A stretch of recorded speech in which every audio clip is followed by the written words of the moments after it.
कि भाई लक्ष्मी आती है और जाती है ना, उस वक्त वो 2 लात मारती, इसलिए दौलत। सफलता उसी को मिलती है जो कदम कदम पर दूसरों के कदम चूमते हैं। जीवन में सफल वही है जो सरल है।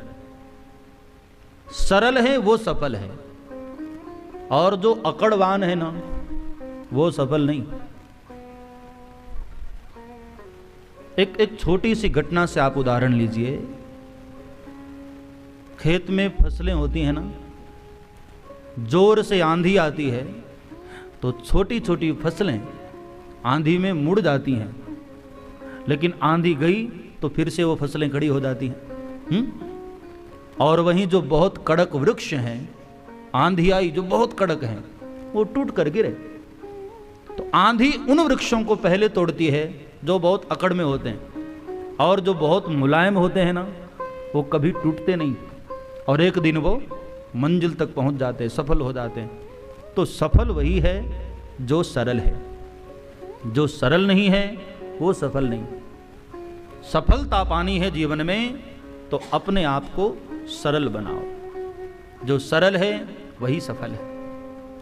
हनुमान जी महाराज के भीतर कितनी सरलता, हाँ, जबकि हनुमान जी महाराज बुद्धिमताम वरिष्ठम, हनुमान जी के जैसा कोई बुद्धिमान नहीं होगा। हमारे पास थोड़ी सी कोई चीज ज्यादा आ जाती है तो हम कितने अभिमानी हो जाते हैं, हाँ? लेकिन हनुमान जी महाराज को देखो, इतने बुद्धिमान, इतने बलवान, इतने शीलवान, भगवान के इतने करीब रहने वाले, लेकिन फिर भी हनुमान जी में कोई अहंकार नहीं, कोई अभिमान नहीं। अस कही नाई सबनि कहु माथा, सबको प्रणाम किया हनुमान जी महाराज ने। सफलता पानी है तो सरलता अपनाओ। कई बार बहुत कुछ पाने के बाद हमारी सरलता चली जाती है, हाँ? बड़ी मुश्किल से सरलता आई है प्यारे, तो उस सरलता को जाने न दो। एक आदमी अच्छी चाल सीखने के लिए कई साल लगा दिए। उसने सोचा कि जरा बढ़िया मस्ती का चाल कैसा होता है वैसा मैं सीखूं। कई लोग होते हैं ना, बड़ी मस्ती की चाल में चलते हैं, तो वो चाल सीखने के लिए 20 साल लगा दिया। 20 साल से वो सीख रहा था कि अच्छे ढंग से चलूं मैं, और आज परफेक्ट हुआ, वो सीख लिया और उसी चाल में चलता हुआ आ रहा था। और किसी भाई ने दौड़कर उसके पास जाकर सूचना दी कि बड़े भैया तुम्हारे घर में आग लग गई है, जल्दी चलो दौड़कर, वरना सब जलकर खाक हो जाएगा। तो उस आदमी ने सोचा कि बड़ी मुसीबत हो गई। 20 साल जिसको सीखने में लगाया, आज ही प्रयोग कर रहा हूं और आज ही घर में आग लगी, बड़े धर्म संकट में। लेकिन वो उसी मस्ती की चाल में चलता आ रहा है, और जब तक घर पहुंचा तब तक घर जलकर स्वाहा। लोगों ने कहा कि पागल हो गया है, कितने लोग तुझे जाकर कहे आ गया होता तो कम से कम तेरा घर तो बच जाता। उसने कहा घर जले तो जले, अरे जिसको सीखने के लिए 20 साल लगा दिए, हम उसमें जिए भी ना, घर जले तो जले। तो जिस सरलता को पाने के लिए हम इतनी मेहनत करते हैं, जब वो सरलता आ ही गई है प्यारे, तो उसको संभाल कर रखो, उसको जाने ना दो। भले ही किसी ऊंचाई पर हम पहुंच जाएं, कहीं भी पहुंच जाएं, सरलता हमारे भीतर मौजूद होनी चाहिए। भक्ति के मार्ग पर हम आगे चलते हैं, और कई बार ऐसा होता है कि हम सांसारिक वस्तुओं को त्याग देते हैं, कि अब हमें रेशमी कपड़े नहीं पहनने हैं, या हमें बहुत ज़्यादा धन के पीछे पागल होकर भागना नहीं, हम छोड़ देते हैं। लेकिन छोड़ने के बाद कई बार एक मुसीबत हो जाती है, मन में धार्मिक अभिमान आ जाता है, धन इकट्ठा करने का अभिमान होता है, तो कई बार उस धन को छोड़ने का भी अभिमान हो जाता है। मैंने कई ऐसे त्यागियों को भी देखा है जिनको बड़ा अभिमान होता है त्याग का। एक आदमी है जिसने धन इकट्ठा कर लिया है तो अभिमानी हो गया है कि मैं बहुत धनवान हूं, और एक वो भी है जिसने बहुत धन छोड़ दिया है वो भी अभिमानी हो गया। किस बात का? बोले मैंने ठोकर मार दी। अब रोग तो वही का वही है ना। हाँ, पहले धन था इसलिए अभिमान था, अब धन छोड़ दिया इस बात का अभिमान। खतरा वही का वही, रूप बदल लिया है उस खतरे ने, लेकिन मुसीबत वही की वही। कई कई ऐसे महात्मा भी हैं जो 40 साल पहले मैंने ठोकर मार दिया, लात मार दी मैंने ऐसे धन में। मैं उनको कहता हूं कि बाबा 40 साल पहले मारी है ना, वो लात आज तक लेकर घूम रहे हो। हाँ, 40 साल पहले मारी थी, वो रोग अभी भी है। बहुत ज्यादा त्याग का अभिमान। कई बार ऐसा खतरा हो जाता है कि भक्ति के मार्ग पर हम आगे बढ़ते हैं और यदि हमने कुछ छोड़ दिया है तो उस छोड़ने का भी अभिमान हो जाता है। वो अभिमान हमारे भीतर न आए, इसके लिए हनुमान जी महाराज ने एक सूत्र दिया, बार बार रघुवीर संहारी, बार बार रघुवीर संहारी। वो छोड़ने का अभिमान हमारे भीतर न हो, इसलिए परमात्मा को हृदय में स्वीकार करते हुए, ध्यान करते हुए आगे बढ़ो।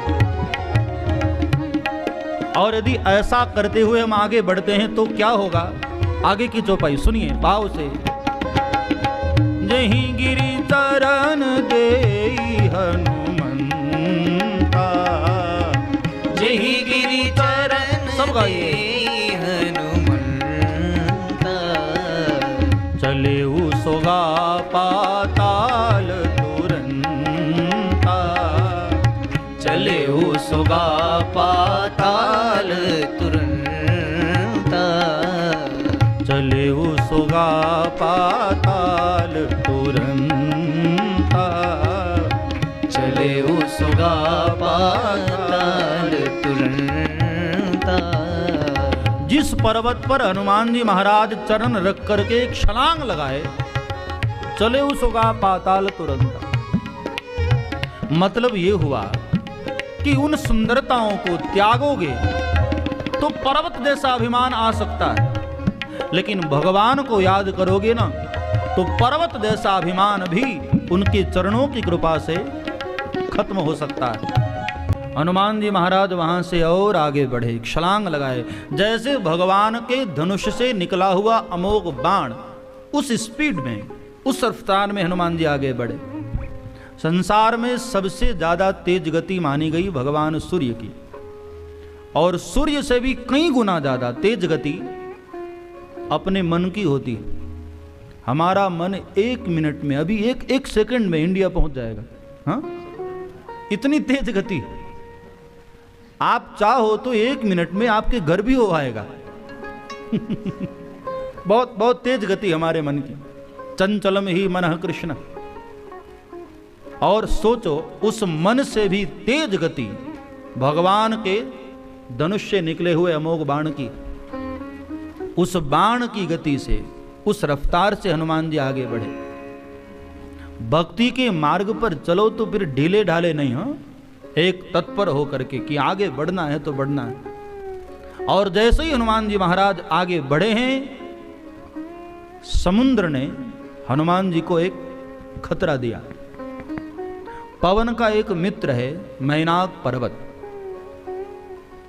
पार्वती माँ का भाई है ये, मैना का बेटा, हिमालय और मैना का पुत्र है मैनाक। सोने का पहाड़ है वो। पवन के वेग से वो आकर समुद्र के बीच में रहता है। तो जब हनुमान जी महाराज आगे बढ़े तो इंद्र ने उसका पंख काटना चाहा था। उस वक्त पवन देवता ने उसको बचाया था। तो समुद्र ने उस पर्वत को कहा कि देखो, आज तुम्हारे मित्र का बेटा जा रहा है और इतनी लंबी छलांग लगाया है, तो कहीं कोई खतरा न हो जाए, इसलिए तुम जरा उसको संभाल लो, सहायता करो उसकी। तो मैनाक पर्वत ऊपर उठा और हनुमान जी महाराज को प्रार्थना कर रहा है कि महाराज आप मेरे ऊपर थोड़ी देर विश्राम कर लें, मेरा भी कर्ज उतर जाएगा।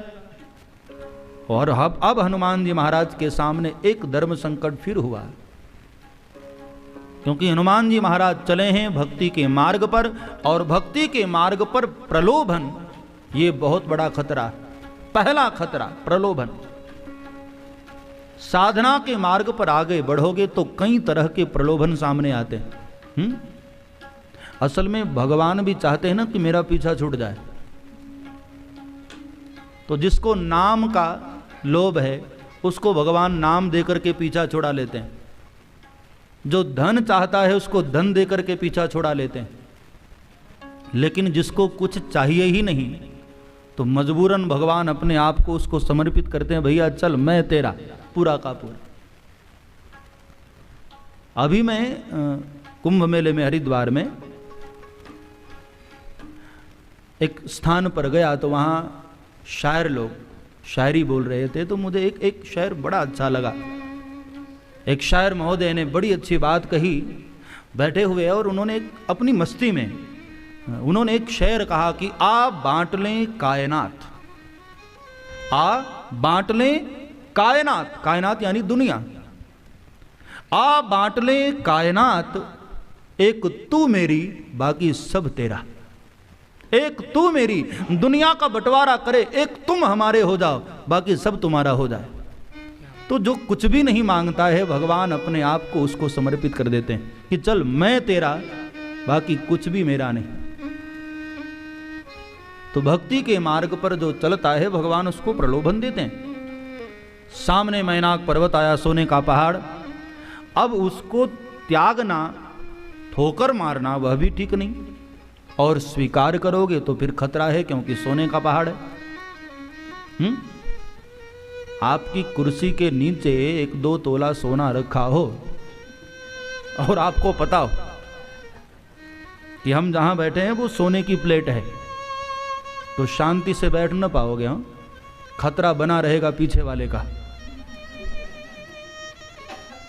अकबर एक बार अपनी सेना लेकर निकले तो रास्ते में एक भिक्षा मांगने वाला भिखारी बैठा है, और भीड़ तोड़ता हुआ वो बीच में आ गया अकबर के सामने, और आकर अकबर के सामने हाथ फैलाया। तो अकबर ने अपने गले की सोने की माला उतार कर दे दी, ले राजा के सामने भिक्षा मांगा है ना, अब तुझे मांगने की जरूरत नहीं, ले जा। और 10 दिन के बाद अकबर उधर से वापस लौटे तो आज फिर से वो भिखारी सामने आया। तो अकबर बड़े नाराज हुए कि आज भी भिक्षा मांग रहा है, इतनी महंगी मैंने सोने की माला तुझे दी। उसने कहा सरकार ये सोने की माला तुम्हें मुबारक, रोज भिक्षा मांगकर मैं चैन की नींद सो तो जाता था, लेकिन जब से माला मिली है मेरी नींद हराम हो गई। पूरी रात्रि उस माला की टेंशन बनी रहती कि कोई ले न जाए। तो हनुमान जी महाराज ने सोचा कि भाई सोना सोना हराम कर देता है, और त्यागना भी ठीक नहीं है क्योंकि लक्ष्मी का अपमान होगा। धन के बगैर काम भी नहीं चलता है भाई। हाँ, धन को इसलिए ठोकर भी नहीं मारनी, अपमान नहीं करना, क्योंकि धन के बगैर संसार में हम कार्य भी नहीं कर सकते हैं। धन तो चाहिए, लेकिन उस धन के प्रति हम भीतर से आकृष्ट न हों, भीतर से आसक्त न हो हम, क्योंकि हमारे ऋषियों ने भी धन की वंदना की है। ताम आवह जात भेदो लक्ष्मी मनपगामिनीम यश्याम हिरण्यम बिंदेयम गामश्वम पुरुषानहम। ऋषियों ने लक्ष्मी की वंदना की है, इसलिए लक्ष्मी को ठोकर भी नहीं मारना, लेकिन अकेली लक्ष्मी को स्वीकार्य भी नहीं करना है, क्योंकि जब लक्ष्मी अकेली आती है ना तो लक्ष्मी का वाहन उल्लू है। भगवान विष्णु के साथ आती है तो गरुड़ पर आती है, लेकिन जब वो अकेली आएगी ना तब खतरा है। इसलिए अकेली लक्ष्मी को नहीं बुलाना है, तो फिर लक्ष्मी नारायण को बुलाओ, अकेली लक्ष्मी को नहीं। अकेली लक्ष्मी को जो बुलाता है कई बार वो लक्ष्मी अपना वाहन बना लेती है उसे। लक्ष्मी का वाहन क्या है आप समझ जाओ क्या बनाती होगी। इसलिए एक महात्मा बड़ी अच्छी व्याख्या कर रहे थे कि भाई धन का एक नाम दौलत है। दौलत, तो दौलत नाम क्यों पड़ा? तो एक संत ने विरोध में कहा कि भाई लक्ष्मी आती है और जाती है ना, उस वक्त वो 2 लात मारती, इसलिए दौलत। एक लात आते समय मारती है जब इंसान बड़ा कड़क अभिमानी हो जाता है, और जब जाती है तो वो इंसान डाउन हो जाता है। तो आते समय सीने पर मारती है तो हम कड़क हो जाते हैं, अकड़ में आ जाते हैं, और जाते समय पीठ पर मार कर जाती इसलिए झुक जाते हैं। जिसका सब कुछ लुट गया हो वो झुक जाता है, इसलिए उसका नाम है दौलत। तो हमें दौलत नहीं स्वीकार करनी है प्यारे, भीतर से चिपके ना। हनुमान जी महाराज ने न तो ठोकर मारी और न उसको स्वीकार किया, बल्कि वहां भी हनुमान जी महाराज ने बुद्धिमताम वरिष्ठम, अपनी बुद्धि का प्रयोग किया और हाथ जोड़कर स्पर्श भी किया, और स्पर्श करके एक प्रार्थना कर ली कि राम काज कीन्हे बिनु मोहि कहाँ विश्राम। आप विश्राम की बात करते हो, जब तक राम कार्य सिर पर है तब तक विश्राम कहाँ।